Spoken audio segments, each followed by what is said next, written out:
अस्सलाम वालेकुम। हमारा आज का जो स्टडी टॉपिक है वो है सेंट्रीओल। सेंट्रीओल क्या है? ये हॉलो सिलेंड्रिकल स्ट्रक्चर्स हैं, नॉन मेम्ब्रेनस हैं, इनका मेम्ब्रेन नहीं है और ये मौजूद है हमारे पास एनिमल सेल के अंदर है, यूनिसेलुलर ऑर्गेनिज्म के अंदर और लोअर वस्कुलर प्लांट। जो हायर प्लांट्स है इसमें सेंट्रीओल क्या होते हैं?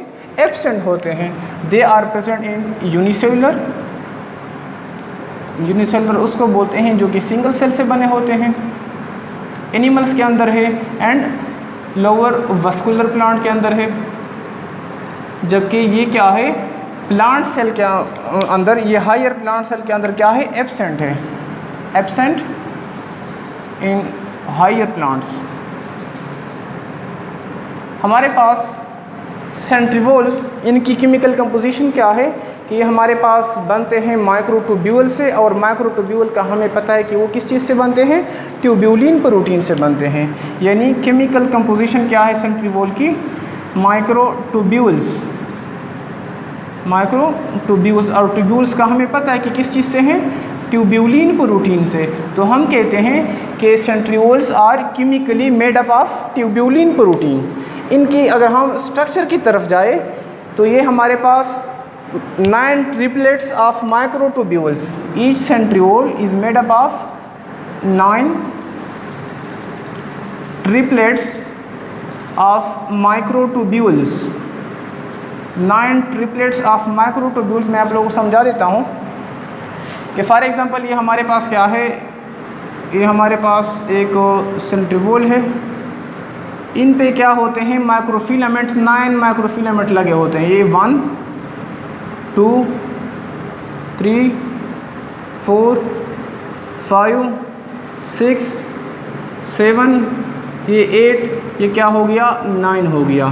9 माइक्रोट्यूब्यूल, लेकिन ट्रिपलेट्स का ये मतलब है कि हर एक के ऊपर मतलब 3-3। अगेन ये 9 हो गए और एक एक का क्या होगा? 3 होंगे। 1 2 3 4 5 6 7 8 9, यानी ये तो 2 हो गए ना। हमने क्या किया? 9 ट्रिपलेट्स, ट्राई बोलते हैं, 3 को बोलते हैं। 1 2 माइक्रोट्यूब्यूल्स। अब अगर इन मतलब हम क्या कर लेते हैं? 9 × 3 करते हैं तो हमारे पास टोटल कितने बनते हैं? हमारे पास बनते हैं 27 माइक्रोट्यूब्यूल्स। यानी एक सेंट्रीओल्स में कितने मौजूद होंगे? 27 माइक्रोट्यूब्यूल मौजूद हैं हमारे पास एक सेंट्रीओल के अंदर। सेंट्रीओल मौजूद कहाँ पे होते हैं? एनिमल सेल के अंदर। ये न्यूक्लियस के एक्सटीरियर सरफेस पे मौजूद होते हैं। ये पेयर की फॉर्म में होते हैं। जब दोनों सेंट्रीओल को मिला के हम बोलते हैं सेंट्रोसोम बोलते हैं। दोनों को इकट्ठे मिला के हम बोलते हैं सेंट्रोसोम कहते हैं। एक्सटीरियर सरफेस पे मौजूद होते हैं। इनका फंक्शन क्या होता है? हम फंक्शन की तरफ आते हैं। यानी इनका फंक्शन ये होता है कि जब सेल डिवीज़न स्टार्ट होने लगती है तो न्यूक्लियस के एक साइड पर भी है, दूसरे साइड भी ये डुप्लीकेट होके अपोजिट पोल की तरफ माइग्रेट कर लेते हैं। वहाँ पे इनके साथ अटैच होंगी स्पिंडल फाइबर। यानी इनका काम है सेल डिवीज़न। सेल डिवीज़न में क्या काम है? क्रोमोसोम की सेपरेशन करना। तो फंक्शन क्या हो गया? सेल डिवीज़न तो है, लेकिन सेल डिवीज़न में कौन सा काम है? Separation of chromosome. Separation of chromosomes. Separation of chromosome किस तरह करते हैं कि हमारे पास क्या है? एक मिनट, इसको मिटा देते हैं, इसको अरेज करके वहाँ पे बना देते हैं क्योंकि कैमरा उस साइड पे फोकस नहीं हो रहा। ये क्या है? हमारे पास सेंट्रीओल है, ठीक है। एक हो गया एक साइड पे, ये इस तरह दूसरा यानी अपोजिट पोल की तरफ आ गया। इसी तरह दूसरे साइड पे अपोजिट पोल की तरफ डुप्लीकेट हुआ है। इस तरह इस साइड पे आया हुआ है। क्या कर लेते हैं, इनसे आ जाता है हमारे पास, यानी सेंटर पे लेट सपोज मौजूद है हमारे पास क्रोमोसोम। क्या है, क्योंकि सेल के अंदर हर एक जितनी भी मटेरियल है वो 2 में डिवाइड होते हैं। तो सेंट्रीओल से क्या आते हैं, यहाँ से आ जाते हैं स्पिंडल फाइबर। क्या आ जाते हैं, स्पिंडल फाइबर आ जाते हैं। अब जब सेल की डिवीज़न होती है, यानी ये इस क्रोमोसोम के किस जगह पे अटैच हैं, सेंटर पे अटैच हैं, और वो जगह जहाँ पे स्पिंडल फाइबर अटैच होते हैं इस जगह को हम नाम देते हैं सेंट्रोमियर। क्या नाम देते हैं, सेंट्रोमियर का नाम देते हैं।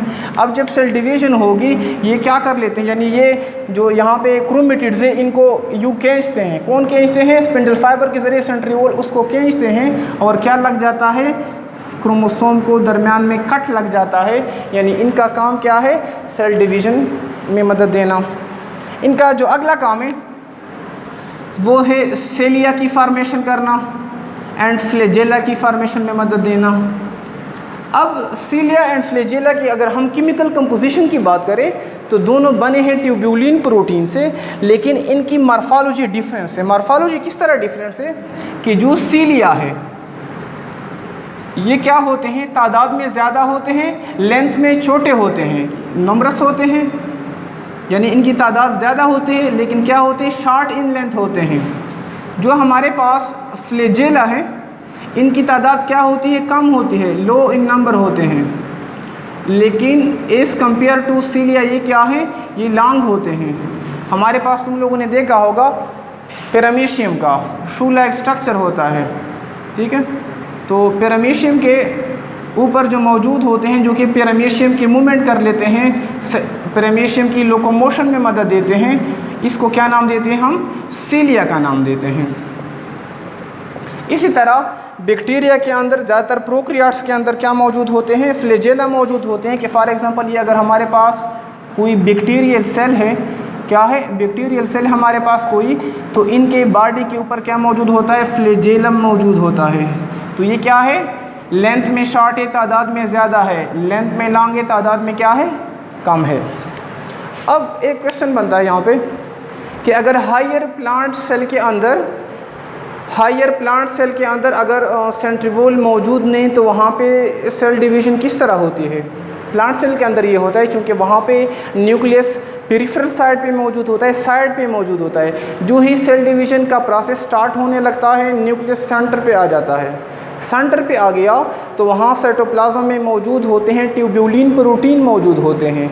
लिहाजा वही ट्यूब्यूलिन प्रोटीन एग्रीगेट होके प्लांट सेल के न्यूक्लियस के ऊपर और वो काम कर लेते हैं, सेंट्रीओल का काम परफॉर्म करते हैं, यानी स्पिंडल फाइबर की अटैचमेंट का काम कर लेते हैं। होप कि तुम लोग को समझ आ गया होगा। इंशाल्लाह नेक्स्ट लेक्चर में हम डिस्कस करेंगे माइटोकॉन्ड्रिया को। अपना बहुत सारा ख्याल रखिएगा। That's all about the lecture. अल्लाह हाफिज़।